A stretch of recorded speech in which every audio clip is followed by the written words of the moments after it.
সবাইকে স্বাগতম। আমি রোহিত আর আজকে আমার কন্টেন্ট বালুরঘাটে ফ্লেভারো house, where flavour flourishes with every bite. তো চলুন দেখা যাক সেটা আদেও প্রযোজ্য হয় কি না। কি কি পাওয়া যাচ্ছে? মটন থালি, চিকেন থালি, আচ্ছা fish thali. Half mutton thali 160, আচ্ছা half chicken thali 120, half fish thali 120। আচ্ছা। স্ন্যাক্সের মধ্যে পাওয়া যাবে রোল, আচ্ছা chowmein, chicken chowmein, egg chowmein, veg chowmein, chicken finger, fish finger. Flavour হাউসের একদম বাঙালি থালি নিয়ে বসে পড়েছি।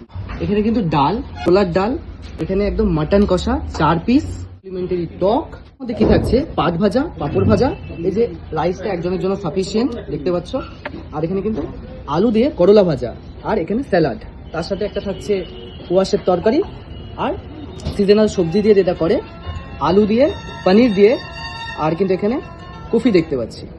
আর প্রাইস কিন্তু মাত্র অ্যামেজিং আর ইন্টারেস্টিং 160 টাকা। তো ফার্স্টেই হালকা করে ভাত ঢেলে নিলাম। নর্মালি আমরা যেই রাইসটা সাধারণত বাড়িতে খেয়ে থাকি সেই রাইসটাই কিন্তু ইনারা ইউজ করেছেন। ছোলার ডালটা ভাতের সাথে হালকা করে মাখিয়ে মুখে চালান করতেই সেই আসল ফ্লেভারটা কিন্তু আমার মুখে ফুটে উঠলো। ডালটা কিন্তু একদমই ঘন, হালকা মিষ্টি এবং নারকেলের কুচি দেওয়া ছিল।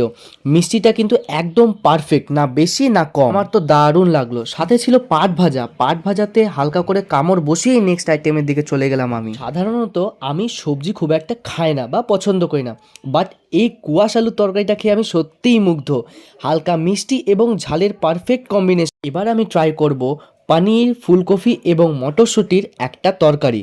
এই ফুলকপি দেখে কিন্তু মনে পড়ে গেল শীতের আমেজ একদম চলে এসেছে। কপিটা কিন্তু ভালোই সিদ্ধ হয়েছিল, যা খেয়ে আমি বুঝলাম। ঠিক আছে, সামান্য একটু নুন হলে ভালো হতো। ওটা টেস্টের ব্যাপার, যে যেমন খায়।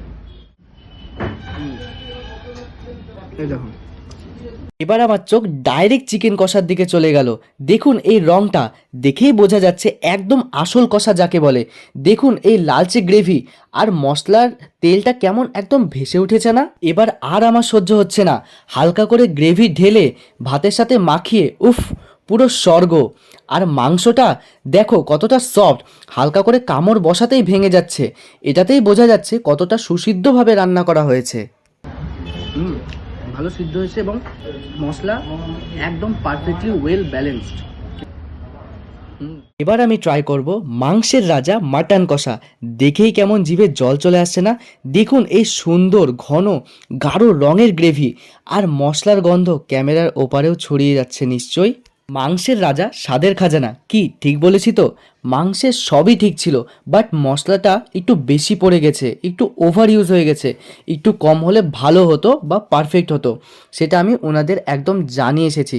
বাকি ওভারঅল মাংসটা খেতে দুর্দান্ত ছিল, একদম সফট, মশলা একদম পারফেক্টভাবে ঢুকেছে।